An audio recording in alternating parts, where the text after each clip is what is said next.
Greetings everyone, Joseph James here with your nightly newsletter brought to you by theschooloftrade.com. Today was August 10th, 2009, and boy guys, the month of August here is certainly living up to its name. Now before we go over the trades we took today in the live trade room, I want to remind you guys of a free resource we have online. Go to our YouTube page, that's youtube.com/School of Trade. And guys, when you're there checking out those great videos, please make sure to take a moment and rate and comment on them. Now of course today we lost $100 in the room. Not a very good day at all today in the markets. Very little volume. Saw very little as far as follow-through went. First trade was a winner, but second trade was a loss. So that's what pretty much put us back under the green level here. But our monthly total here is still at 915. So we're still making our way through the month of August. We're still in the green here. Term of the day today is momentum. Now momentum, right, is a term that almost every trader has heard before. It's used in the James Wave methodology, of course. We use it in our live trade room.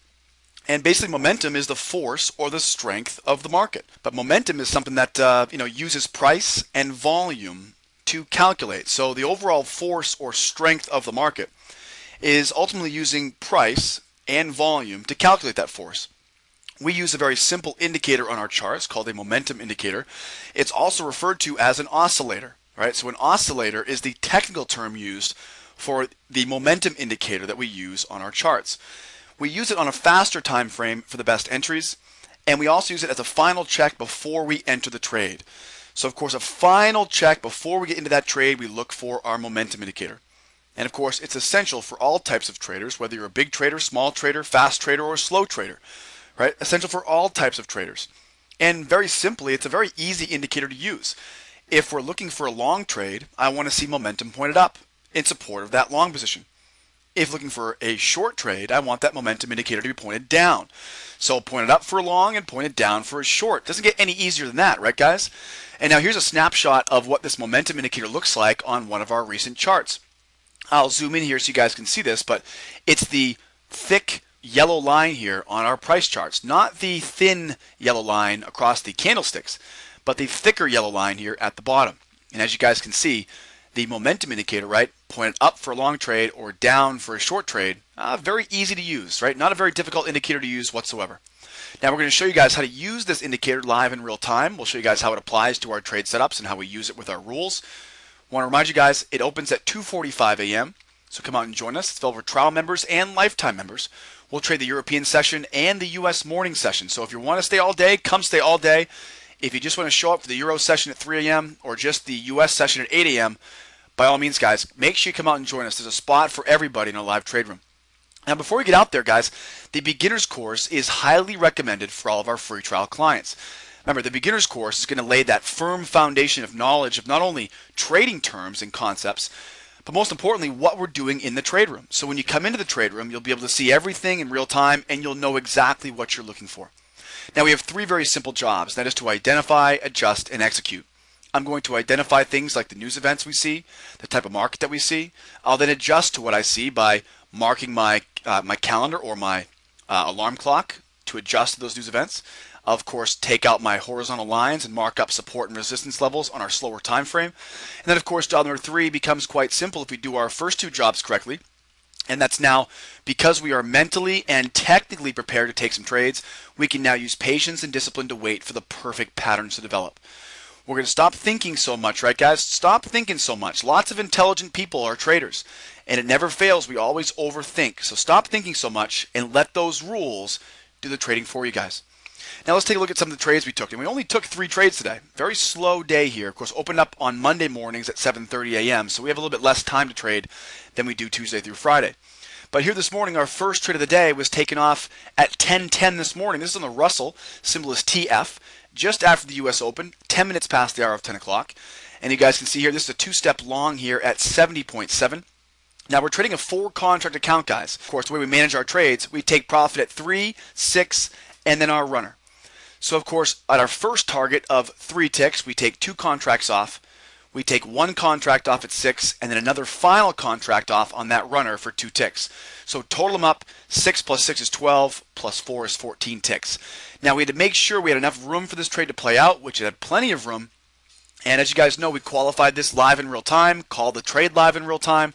And most of our members and a handful of our guests took this along with me and made some pretty good money as well. Now, we of course were looking for more opportunities here. We looked for a wave long, but as you guys know, We don't see very many wave patterns here in the months of July and August because of that sideways choppy price action. And of course, a wave pattern, as you guys know, is a trend continuation pattern, which means that that trend continuation, we're not seeing a lot of that in this low volume choppy surrounding that we see in July and August. So because we don't see a lot of trending environments, we don't see a lot of wave patterns setting up properly. This one was no different here. Just before about 10:25 here, on this potential wave long, this was labeled as being high risk because the trigger line never made a higher high. We had a flattening out of that trigger line, and we're using this pot indicator, right? The pace of the tape indicator, and we saw yellow pot bars, which meant that the price action was very slow. So of course, having yellow pot bars in conjunction with the trigger line making no higher high, we disqualified this trade on this wave long, and as you guys can see, it was a good decision to do that. We then looked for a two-step short here. Over 25 minutes went by before we saw anything really kind of set up here. So the two-step short was disqualified because the price, of course, then made a new higher high. But at the same time, it took way too long to set up. It took over 25 minutes to set up. It never actually did set up. But after 15 minutes, we won't take that trade anymore. Okay, so our first trade of the day here was a winner. Big 14 ticks out of the Russell. Now, unfortunately, August, like I said, has definitely lived up to its name here. On the crude oil, just before we closed up the day today, 11.05, this is a two-step short here at 39. Had to take a pretty quick early exit on this one and got out for a scratch trade. Basically no win, no loss on that one at 11.05. This is a two-step short there at 39. Now, of course, this is a great example. Below 39s, we had a level at 35. And if you recall, that 35 level was a major level of support as shown on our medium time frame. So at 35, we expected to see some support come in, but there was enough room, right? There was enough room there for me to get that first target taken. However, going into this trade, and of course it was called high risk in the room, going into this trade being high risk, we knew that if we did see support at that 35, and if that support held, we had to get out of this trade. It's as simple as knowing exactly what to do when something goes wrong. If we know that we have support coming in at 35s, we're going to expect to start seeing buyers come in at 36 and 37s. So of course, if I don't get that first 3-tick target filled on this short from 39, I need to be very much concerned with the fact that I may see this thing reverse and go right back up into my face, and that's exactly what happened here. So we saw the first target get tested 1 tick away. Price action slowed down. All of a sudden, then we saw the buyer step in, of course, showing support at that 35 level, and we didn't get a chance to really think very much more, just simply exit the trade. No loss, no profit in this one. Usually we'll be able to get some sort of small profit out of this because, of course, it was testing my first target. But price was moving so quickly here that by the time I was able to get my my exit signal in there, my exit order, well, we had been taken out at our point of entry. All right, guys, so 11.05 there, first trade was a scratch trade. We then, of course, as we moved there into our 11.30 block, we looked for a wave long, of course, looked for a two-step long here. Whatever the reason was, obviously, we go over our rules with you guys live in real time, and we, of course, qualify and disqualify this stuff live in real time. So make sure, obviously, that you guys are coming with us in the live trade room so you guys can see how this stuff plays out in real time. We'll show you how we go over all this stuff with our rules. We qualify each trade, and, of course, we tell you why we take them, why we don't. Now, of course, 11.44 gave the money right back to the market. Again, kind of frustrating here because this was almost a perfect trade setup. At 11.44 here, this is a two-step long at 34. We had already marked our level here at 31. We knew that our swing high was at 31. We had plenty of support below us. In fact, our medium time frames were all supporting us. Nothing as far as resistance overhead. So there really wasn't any real reason why this thing shouldn't have worked out, other than the fact that we're working on that new pace of the tape indicator, and that pace of the tape indicator, of course, confirmed for us that we had very slow price action.